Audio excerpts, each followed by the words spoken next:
ketika kita ini selalu berpikir positif, ya kan? Pikiran kita positif, energi yang kita keluarkan akan positif.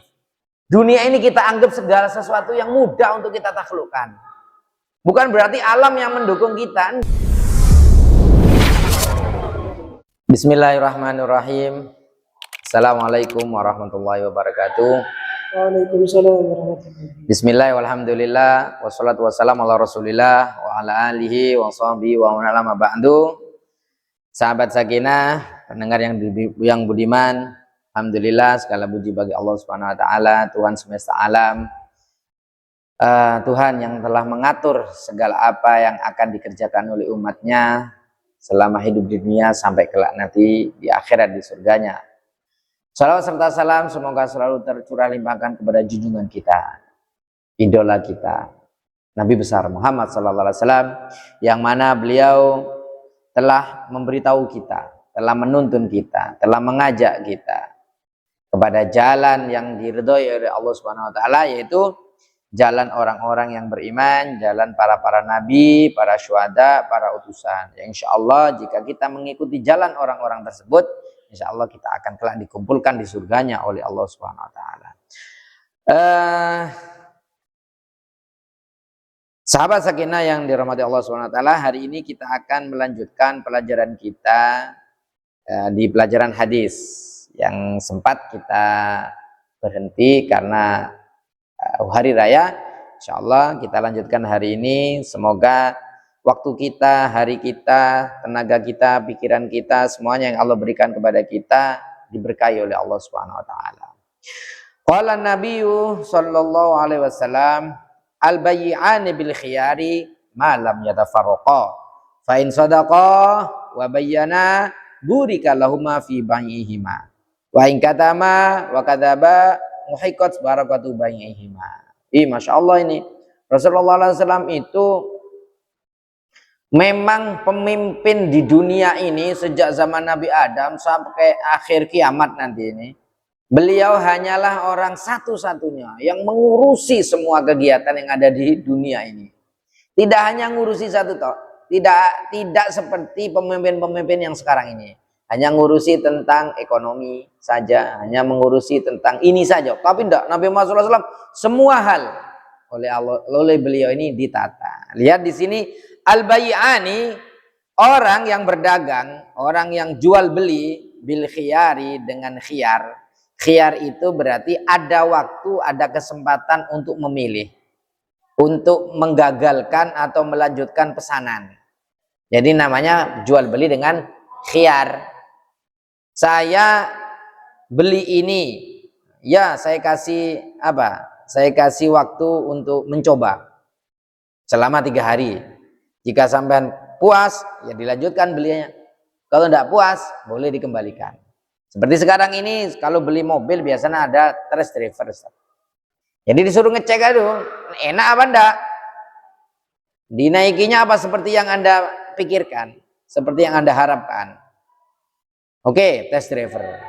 Nah, itu kalau tidak ada test driver, kita cuma mendengar kata orang ini enak, kata orang ini enak. Ternyata ketika beli tidak seperti yang pikirkan. Nah, supaya tidak terjadi seperti itu, maka ada namanya jual beli khiyar.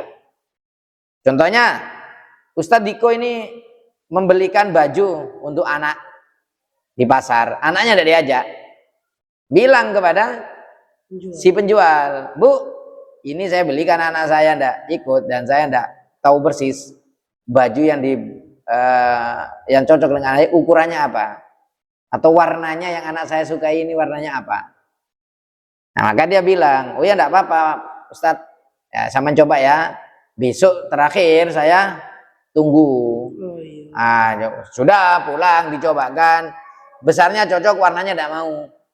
Besarnya segini Bu, cocok tapi warnanya tidak mau, boleh diganti. Itu namanya khiyar. Kita dikasih kesempatan untuk memilih. Ya, enggak seperti kita ini, Ustaz. Kita ini karena bukan anaknya orang kaya, Ustaz. Semua yang kita miliki itu dulu di waktu kecil apa kata orang tua. Kita sebenarnya nggak suka warna merah, tapi karena orang tua yang suka warna merah, jadi kita didoktrin untuk suka warna merah. Modelnya juga apa yang disenangi oleh orang tua, bukan yang disenangi oleh kita. Gambarnya juga yang disenangi oleh orang tua, bukan yang disenangi kita. Kita pengennya Upin Ipin semua, ternyata orang tua membelikan Satria Baja Hitam. Iya, nah itu untungnya ada khiyar, ada jual beli secara khiyar. Malam yatafarraqo. Khiyar ini sebelum berpisah, namanya khiyar majlis. Khiyar di tempat, pemilihan di tempat. Selama kita ini masih ada di tempat itu, maka boleh kita berubah pikiran. Saya mau beli HP apa ya? Ditawari, ini kan bingung kita kan? Bingung. Ternyata di situ sudah dikasih contoh, ini loh, kalau beli HP ini seperti ini. Oh, enggak cocok, enggak masalah. Yang tadi itu kan Itu nanti bukan khiyar majelis, Ustaz. Jadi ada pilihan, ada khiyar itu nanti ada macam-macam. Ya, yang dimaksud Nabi di sini malam yatafarraqo, berarti itu sebelum berpisah. Boleh masih memilih. masih di tempat itu. Masih di tempat itu, boleh memilih. Sampai lihat beras yang ini, mau beli beras kan banyak kan?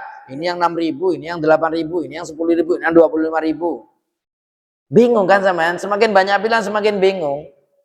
Makanya kalau beli apa-apa itu usahakan dari rumah sudah dicatat, beli beras yang harga sekian, wes sampai sana sama ndak bingung. Beli HP, saya mau beli HP merek ini, tipe ini, wes nyampe di sana meskipun sales nanti menawarkan yang macam-macam sudah sama ndak bingung. Tapi andai kata di sana ternyata sampean tergoda dengan rayuan sales, ada khiyar majelis namanya, Ustaz.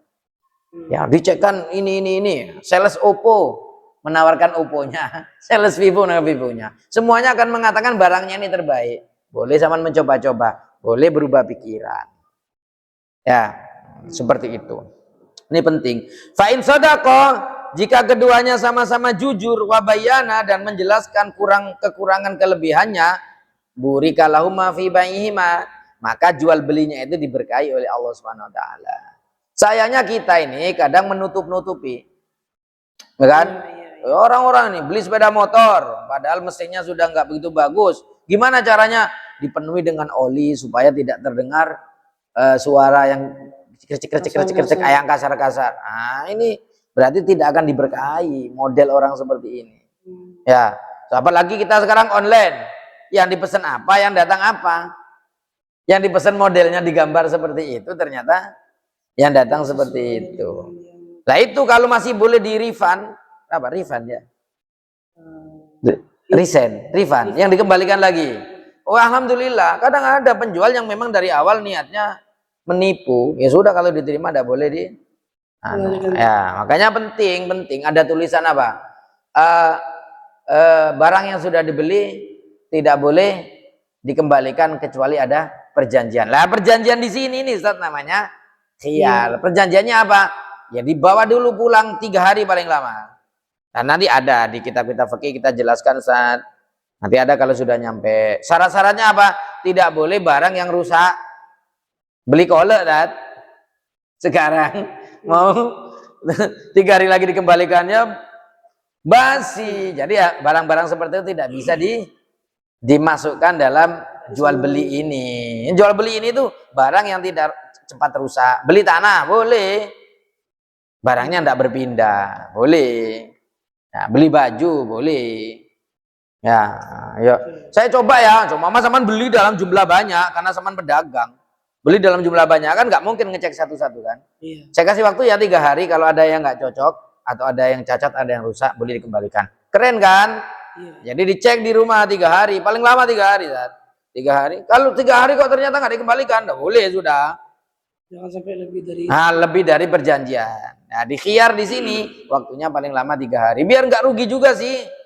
Penjual dirugikan karena mengembalikannya 1 bulan kemudian. Bisa. Nah, Nabi itu sampai ngatur hal seperti ini. Jadi Islam itu kalau kita memperdalami Islam, itu insya Allah hidup ini benar-benar ditata. Kezaliman ini Zat, ini berawal dari karena apa? Karena ada salah satu yang ingin niat merugikan orang lain. Makanya segala sesuatu yang ada unsur, ada motif merugikan orang lain itu tidak diperbolehkan dalam Islam. Contoh, membeli buah yang masih di pohon, yang masih belum tua. Karena melihat bunganya itu kelihatan banyak, diperkirakan nanti panennya seperti itu kan, ini bisa saja kena angin, bisa saja kena hama, bisa saja kena curi orang, bisa. Nah, ini tidak boleh. Hal-hal seperti itu kan apa? Mengandung kemungkinan untuk ada salah satu pihak yang dirugikan. Tidak boleh. Ada lagi yang masih di dalam tanah, singkong, dicabut 5, dibuat contoh. Apakah satu ladang ini semuanya akan menghasilkan buah seperti itu? Nah, hal-hal seperti ini tidak diperbolehkan dalam Islam. Nah, ini Masya Allah Nabi Muhammad SAW mengatur semua ini. Fala majawaz wa in katama wa kadzaba, jika dua-duanya ini menyimpan, tidak memberitahukan kecacatannya. Orangnya seperti itu. Jual HP enggak disebutkan semuanya kecacatannya. Oh, ya kalau disebutkan cacatnya murah, lah itu maksudnya biar pembeli tidak rugi. Sebutkan, tidak usah ditanya. Nanti kadang ada penjual, sama tidak tanya, karena sama tidak nanya maka tidak saya sebutkan. Anda yang dosa, Anda yang punya barang, Anda yang lebih tahu, maka Anda yang harus mengucapkannya. Ini pernah jatuh 100 kali. Ini pernah jatuh ke air. Ini pernah dibanting anak saya, ini pernah seperti itu. Nah, sebutkan semua biar orang mikir itu kemahalan nggak dengan harga seperti itu. Orang jual mobil, ini pernah nggak tabrakan, pernah nggak kena banjir, pernah nggak. Nah, sebutkan semuanya. Orang sekarang tuh mencari kelemahan kita, lengahnya kita. Siapa yang lengah, ya dia yang kalah. Nah, itu dosa. Harusnya yang lebih mengerti tentang barangnya adalah dia si penjual. Maka sebutkan semuanya tanpa ditanya. Jangan menyalahkan si pembeli. Ya kalau pembeli sama-sama pro. Ya kan? Kita beli HP bekas kan kita enggak tahu. Gitu loh. Ya, ini Masya Allah Nabi Muhammad SAW seperti ini. Muhiqat barakatu bai'ihima, maka dihilangkan keberkahan jual belinya ini kalau memang tidak saling mengungkapkan kekurangan dan kelebihannya. Seperti itu. Ya. Biar dia berpikir mau dilanjutkan apa enggak. Biar dia berpikir harga yang dipatok ini sesuai enggak. Nah, gitu. Qala Nabi sallallahu alaihi wasallam bi'sa ta'ami ta'amul walimah yud'a ilahil agniya wa yutrakul fuqara wa man taraka da'wata faqad asallaha wa rasulah. Ya. Walimah, undangan apa ini? Untuk manten itu apa namanya? Resepsi. Nah, undangan resepsi itu Ustaz, kalau kita diundang, kedatangan kita ini wajib. Tidak ada undangan untuk makan-makan, untuk hadirnya kita, itu tidak ada yang wajib kecuali undangan walimah pernikahan. Ya, kenapa? Supaya kita tahu bahwa dia nggak jomblo lagi. Supaya kita tahu kalau orang ini bonceng-bonceng, itu istrinya. Bukan bonceng siapa. Ini penting ini. Karena hubungannya dengan perzinahan, hubungannya dengan halal yang seperti itu. Maka penting kita. Kalau cuma diundang maulid Nabi, meskipun tidak ada, tidak apa-apa. Diundang acara sunatan, tidak ada, tidak apa-apa. Diundang acara 7 harinya orang meninggal, tidak ada, tidak apa-apa. Tapi kalau ini, undangan walimah, itu bukan masalah makan ini ya. Masalah kita tahu model istrinya siapa. Namanya siapa. Nah, penting kita untuk menyaksikan itu. Masalah makan nggak makan nggak apa-apa. Ya.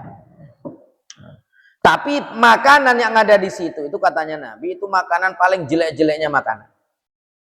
Makanan yang paling jelek yang dimakan adalah makanannya walimah. Kenapa? Yud'a ilail agniya. Kebanyakan yang diundang ini hanya orang-orang yang kaya.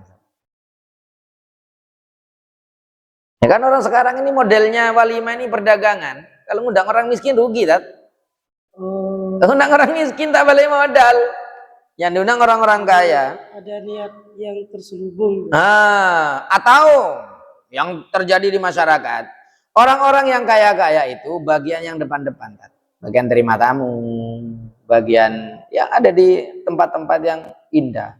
Bagian orang miskin, bagian di dapur, Tat. Bagian yang kotor-kotor. Bagian masak, bagian cuci piring, bagian itu.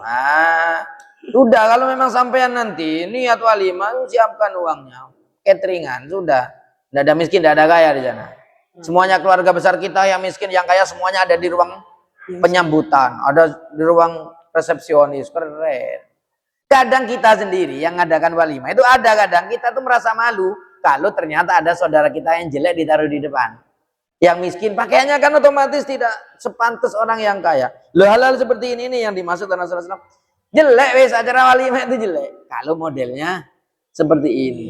Ya, kalau kita niat selamatan, kita niat tasyakuran karena sudah laku, ya kan? Kita ngundang semua keluarga besar kita ngundang teman-teman kita. Ayo kita makan bersama, ya. Kita nikmati momen yang indah ini sekali seumur hidup. Wah, keren. Terima kasih Anda tidak membawa apapun. Keren. Ini sudah, terima kasih. Tulis undangannya. Terima kasih ya dengan tidak membawa apapun. Keren. Karena memberatkan kadang. Teman baik kita ini, kalau sekarang lagi dalam keadaan ekonominya nggak baik-baik, malu yang nggak mau bawa-bawa. Ya, makanya kalau nanti sama saya nikah, kasih undangan ke teman-teman satu-satunya, bilangin, kocain, cik nyambi papa bro. Jangan bawa apapun ya. Ya, mukamu datang di walimahku, di acaraku, itu yang hal yang paling saya nantikan. Itu biar sama juga nanti nggak punya hutang. Sama habis nikah, punya anak, banyak pengeluaran, ternyata undangan teman-teman jomblo sampean berdatangan. Ruwet, yang harusnya dibuat beli susu buat ke sana. Wis lah, kurangi hal-hal seperti ini. Kalau memang kita niat datang untuk apa? Untuk memberi selamat, ini sebagai apa? Sebagai kenang-kenangan, tidak masalah. Nah, tapi kalau orang sekarang ini menghitung itu sebagai tabungan yang harus dikembalikan suatu saat, ini blunder ini, Ustaz. Ya. Wa yutrakul fuqara, dan meninggalkan orang-orang yang miskin. Orang yang miskin ditinggalkan, kan? Ya, enggak diundang. Ya, itu seperti tadi itu. Andai kata diundang saudara besar, keluarga besar kita itu. Coba dibalik sekarang. Yang kaya-kaya taruh di dapur. Yang miskin taruh di depan. Tidak bakal mau. Tidak bakalan mau. Yang kaya merasa, saya tidak pantas ditempatkan di sini. Loh, yang bikin pantas tidak pantas itu siapa? Kan kesombonganmu itu yang bikin kamu merasa tidak pantas. Sama-sama keluarga, ya kan? Sama-sama keluarga. Nah, wa man taraka dakwah, barang siapa yang meninggalkan ini, meninggalkan panggilan ini, undangan ini, tidak datang maksudnya, faqad asallaha wa rasulah, dia telah durhaka kepada Allah dan Rasulnya. Dihitung maksiat, datang saja. Selama sampean tidak udzur syariat, sakit, sedang di luar kota, tidak apa-apa. Udzur syariat, ternyata di sana ada live dangdut, goyang-goyang. Ya, sama tidak ada, tidak apa-apa, tidak apa-apa. Ya, daripada sama datang ke sana harus pakai headset, harus pakai kacamata hitam, ya, yang itu bukan stylenya sampean dan itu khawatir, ya sudah, tidak apa-apa. Ya, bilang saja ke teman, mohon maaf, saya transfer saja. Ya, saya foto, saya kirim. Ya, ini saya sudah rapi-rapi mau berangkat, saya kirim. Transferannya dikirim juga. Ya, ternyata saya di depan rumahmu ternyata ada biduan sedang joget-joget. Keren, seperti itu. Ya, mungkin ada yang tanyakan, Saat? Saat di sini ada beberapa pertanyaan.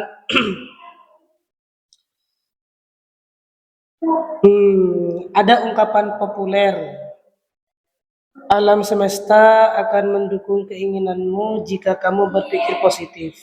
Bagaimana menilai kalimat ini dari sudut pandang tauhid, Ustaz? Masya Allah. Pertanyaan sekarang ini semakin kesini semakin ruwet karena orang-orang ini semakin banyak quote-quote.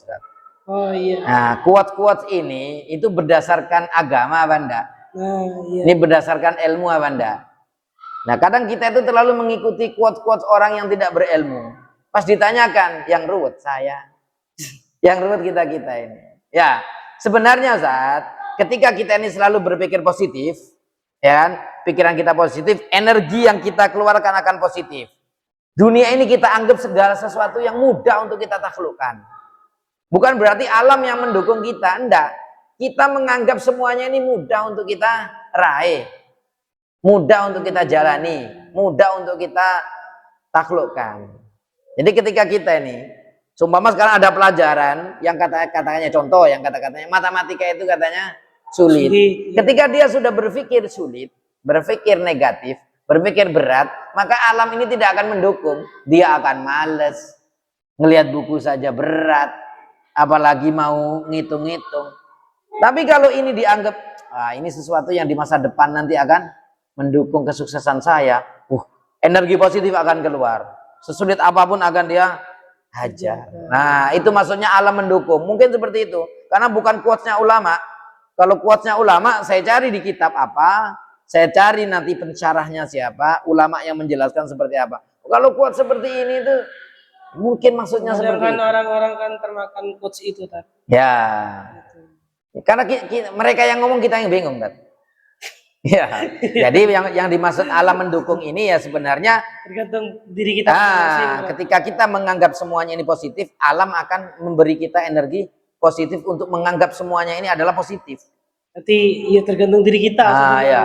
So mama gini, Saman ditanya, apakah Saman bisa Sadiko, Saman boleh menikahi anak saya kalau bawa 100 juta. Kalau ini Saman anggap sebagai tantangan yang bersifat positif, sampean akan melakukan segala hal untuk mendapatkan 100 juta, mendapatkan ini. Kalau waduh, saya ini anaknya orang miskin. Sudah dapat dari depan sudah seperti itu, sudah energi negatif, mending tidur, mending cari yang lain, mending ini, mending yang murah masih ada. Yang 200.000 mungkin ya. Ya, seperti itu. Jadi jawabannya tergantung pribadi masing-masing. Kalau kita mau berpikir positif, insya Allah kedepannya gampang. Dunia ini akan merasa mudah. Kita itu menganggap dunia ini akan mudah kita lalui. Kisah terakhir, banyak orang memakai jimat, gelang energi atau benda tertentu agar terhindar dari bala. Bagaimana hukum mempercayai benda sebagai penolak bahaya dalam akidah Islam? Insya Allah. Kalau memang energi yang dimaksud ini adalah energi supaya tubuh kita sehat, benda ini ada penelitiannya. Kita pakai kalung giok, kan ada kan orang jual kalung giok. Iya. Kalau kita pakai kalung kesehatan. Untuk kesehatan, kalung kesehatan. Itu kan mungkin sudah ada apa? Penelitiannya. Ada apa yang terkandung dalam batu itu yang bisa membuat tubuh kita ini, mungkin orang yang sulit tidur jadi rileks, jadi tenang, bisa tidur. Itu ada penelitiannya, tidak masalah. Tapi kalau yang dimaksud ini adalah benda-benda yang dianggap punya mistis tertentu. Ya, anti bacok semua. Lalu kalau kita percaya dengan barang ini bisa saja kita dianggap bid'ah, bisa saja kita dianggap kafir. Ini sudah dijelaskan dalam kitab Qoridatul Bahiyah. Di sana tidak disebutkan, bahkan tidak disebutkan jimat, Ustaz. Bukan tidak disebutkan sabuk, tidak disebutkan keris, pisau. Jika kita ini punya pisau dan kita punya keyakinan pisau ini punya kekuatan. Punya kekuatan untuk melukai, punya kekuatan untuk ini. Itu bisa kafir.